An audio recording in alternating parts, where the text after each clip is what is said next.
that, Mark, please kick us off and welcome to the briefing room. Thank you, Caroline. Appreciate it. I'll ask you a question about tariffs and then one from one members of our community. Sure. About education. It's perceived by some that companies or countries, if they change their policies either before tomorrow or after tomorrow, can have the president alter what he's planning for that country or that sector. Is that a possibility? And if so, what factors the president consider in making those changes? Well, the ultimate change for these companies and these countries, Mark, will happen when they decide to do business in the United States of America. And as I just laid out, they will face no tariffs at all if these companies choose to invest here in the United States and to move their production and their manufacturing here to the United States as well. As for tomorrow, the president will be addressing the decades of unfair trade practices that have ripped our country off and American workers off. It has hollowed out our middle class, it has destroyed our heartland, and the president is focused on reshifting our global economy to ensure that America is once again the manufacturing superpower of the world. So if they do something today or later in the week that's a pledge for future activity, would that be good enough potentially to alter the policy? Again, the president has been looking at the very unfair trade practices of the past. Certainly, the president is always up to take a phone call, always up for a good negotiation, but he is very much focused on fixing the wrongs of the past and ensuring that American workers have a fair shake. So if someone calls after tomorrow and says, hey, I'm ready to make a change, he'd be open to that? The president is always open to taking calls. Okay. A question from one of our community members. Katie Reeves is a school teacher in Wisconsin. She's taught K-8 in public, independent, private, and private schools. And here's what she wanted me to ask you. She says, I see the elimination of the Department of Education as an excellent first step in the improvement of our school system. Do you see any further role the federal government can take beyond this, possibly in promoting the expansion of voucher programs or reducing the influence that teachers' unions hold over our schools? Mm-hmm. Well, first of all, I want to thank Katie for her service to our country and our nation's children. Being a teacher is the most noble profession that we believe one can have. And the president said in his remarks when he signed the executive order to dismantle the Department of Education that he loves our teachers. And in part, this order is to empower our teachers to have greater decision making in the classroom. Nobody knows our nation's children and our students better than our teachers who are with them every single day. As for the federal government's role, to get to the heart of Katie's question, the president has made it clear to Linda McMahon that we need to find other places within our federal government for critical programs regarding education. Pell Grants, Title IX, lawsuits, etc., civil rights lawsuits, all of that are critical functions, special needs programs, nutrition programs, but there are other places throughout the federal bureaucracy where those things can happen and work. The Department of Education has been a very bloated bureaucracy. We spent trillions of dollars on this department, and for what? Our children are worse off as far as education goes today than they were when this department originated, and that's very concerning to the president. So, the two issues she cited, are those priorities for the president? School education choice, vouchers, and diminishing the role of teachers' unions. The president is very supportive of both of those things, particularly when it comes to school choice. He has said that school choice is the civil rights issue of our time, and he wants every child, regardless of zip code, socioeconomic status, how much money their parents have, to be able to go to the school of their choosing that best suits their educational needs. And he is going to empower state and local leaders to make those decisions on behalf of our nation's children. Thanks for being here, Mark. Jeff. Just changing subjects for 1 second. The administration has expressed a complete confidence in how all the deportation flights to El Salvador were conducted. But now that the administration has conceded that there was an error of one Salvadoran national, will there be any reviews conducted? And does the president express any thoughts on the one error that was disclosed in court last night? Well, first of all, the error that you are referring to was a clerical error. It was an administrative error. The administration maintains the position that this individual who was deported to El Salvador and will not be returning to our country was a member of the brutal and vicious MS-13 gang. That is fact number one. Fact number two, we also have credible intelligence proving that this individual was involved in human trafficking.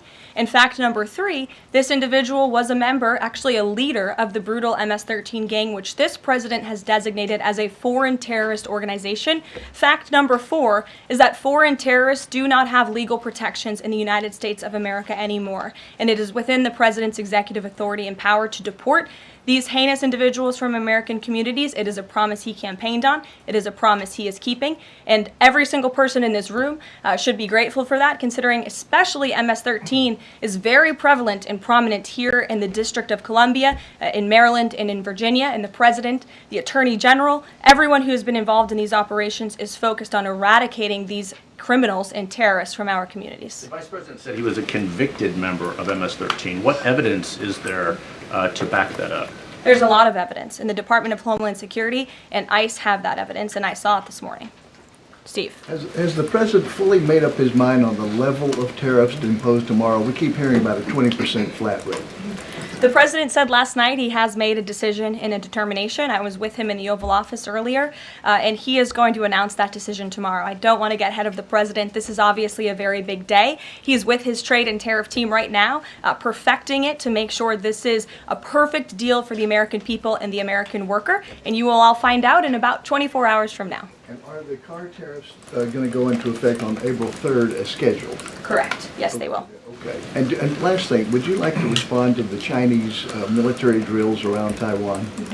Yes, I would. As a matter of fact, the National Security Council briefed me on this morning, and they said that the president is emphasizing the importance of maintaining peace in the Taiwan Strait, encouraging the peaceful resolution of these cross-strait issues, reiterating our opposition to any unilateral attempts to change the status quo by force or coercion. That is directly from the National Security Advisor. Just for you, Steve Holland of Reuters. Monica. Thank you so much, Caroline. Elon Musk this week revealed that Doge found that the Biden administration issued over 2 million Social Security numbers to illegal aliens, found 20 million dead people marked as alive in the Social Security system. Has the White House confirmed these numbers with Elon, and is the White House looking into correcting this? I'm not sure about those specific numbers that Mr. Musk cited. I can tell you what the Social Security Administration has said themselves, according to an Inspector General's report that was conducted last year, showing there was nearly $80 billion worth of fraud in this program. We know for a fact there are individuals who should not be receiving benefits on the Social Security rolls, and this administration is focused on cleaning out the waste, fraud, and abuse in every agency, but particularly in Social Security, to make it stronger for our tax-paying, law-abiding citizens who deserve these entitlements and programs. Because you did bring up Doge, I do want to tout the incredible efforts that have been made at the Environmental Protection Agency, and Administrator Lee Zeldin is just doing a tremendous job. Just yesterday and today it will be going into effect. He announced that taxpayers will be saved $8 million in annual lease costs by moving staff out of the 323,000 square feet of space that the EPA currently occupies, which is completely unnecessary.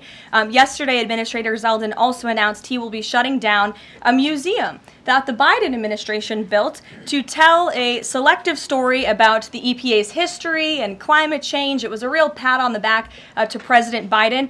And guess how much American taxpayers paid for it? $4 million for this museum that I think only 1,000 visitors saw last year alone. And it would cost American taxpayers $600,000 per year to operate this museum. Well, it's not going to exist anymore. We're going to save taxpayers those critical funds. And Administrator Zeldin is very proud to announce that. And just at EPA alone, and the cuts that they have made, they've saved taxpayers more than $22 billion in wasteful grants and spending. Peter. Thank you, Caroline. When the president goes down to Florida on the weekends, does he ever hear from, there are so many retired folks down in Florida, does he ever hear from any retired Americans who are stressed about these wild swings in the stock market because of the tariff uncertainty, and they're sitting there on fixed income or living off a 401k, and they don't know how much money's going to be left? Well, certainly they are legitimate concerns, and the president takes those concerns very seriously, and he's addressing them every single day. And tomorrow's announcement is to protect future generations of the senior citizens you mentioned. It's for their kids and their grandkids to ensure that there are jobs here in the United States of America for their children to live the American dream, just like they presumably did. And as for their worries about their 401ks, their Social Security, I just addressed Social Security. This president is always going to protect it. for our tax-paying senior citizens. As for their 401ks, look at what President Trump did for you in his first term. He is working on implementing that economic formula every single day by lowering inflation, lowering energy prices, massive deregulatory efforts, while simultaneously effectively implementing tariffs, and they'll hear more about that announcement tomorrow. And you said that the president right now is with the trade and tariff team. They are very confident that this is all going to work. But what Yes. if they're wrong? They're not going to be wrong. It is going to work. And the president has a brilliant team of advisors who have been studying these issues for decades. We are focused on restoring the golden age of America and making America a manufacturing superpower. And again, Peter, I would point you to the investments that have already trickled into this country. And the president hasn't even made his tariff announcement yet tomorrow.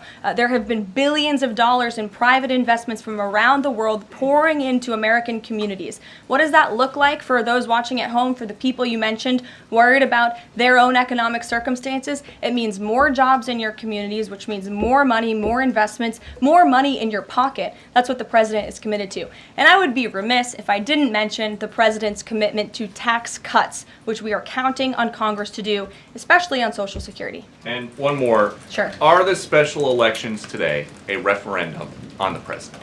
I think first of all, as you know, I'm a government employee now, so I'm not very much allowed to comment on elections that are taking place. That's something to get used to, having just been on the campaign trail for quite some time. But the president is the leader of the America First movement and the MAGA movement. And that was made very clear on November the 5th when he received nearly 80 million votes. I could also say that it is the constitutional right of every law-abiding American in these places where these elections are being held to vote, and every American should exercise their constitutional rights. Sure. Thanks, Karoline. A few questions about this deportation case. First, I wanted to clarify something that you said to Jeff a few minutes ago. You said you'd seen evidence that this man was a convicted gang member. In what court was he convicted and for what? This individual was an MS-13 ringleader. This individual was also engaged in human trafficking. And I'm glad you brought up this point again, because I would like to point out that if you just saw the headline from the insane, failing Atlantic magazine this morning, you would think this individual was Father of the Year, living in Maryland, living a peaceful life, when that couldn't be further from the truth. They didn't even mention in the title of that article, or even in the first paragraph, that this individual is an illegal criminal who broke our nation's immigration laws. He is a leader in the brutal MS-13 gang, and he is involved in human trafficking, and now MS-13 is a designated foreign terrorist organization. Foreign terrorists have no legal protections in the United States of America, and this administration is going to continue to deport foreign terrorists and illegal criminals from our nation's interior. But a judge ordered that he should remain in this country. So are you saying that it is okay to ignore a judge's ruling if you don't like it? Who does that judge work for? He's an immigration It was an judge. immigration judge who works for the Department of Justice at the direction of the Attorney General of the United States, whose name is Pam Bondi, who has committed to eradicating MS-13 from our nation's interior. And let me tell you why we've made this commitment. MS-13, may I remind each and every one of you, is a brutal and vicious gang. They raped and strangled a 20-year-old autistic woman to death in Maryland. They hacked 4 people to death with machetes in a park on Long Island. They have kidnapped, sexually tortured, and shot a teenage girl in Texas after she insulted them, allegedly. Killed and mutilated a 17-year-old girl in Virginia, stabbing him 16 times and cutting off his hands. They beheaded and cut out the heart of a man in Washington, D.C., They raped and murdered a 13-year-old girl in California. They sex trafficked a slew of young girls, including one who was just 12 years old. Raped an 11-year-old girl in Brooklyn while her brother was in the room. Sex trafficked a 13-year-old in Maryland and Virginia. Miles away from this White House, even beating her 26 times on her backside with a baseball bat. Pressured homeless New Yorkers to undergo unnecessary surgeries such as spinal fusion in order to bolster their fraudulent lawsuits. These are vicious criminals. This is a vicious gang. And I wish that the media would spend just a second of the same time you have spent trying to litigate each and every individual of this gang who has been deported from our country as the innocent Americans whose lives have been lost at the hands of these brutal criminals. We maintain our position, and very strongly so. Jennifer.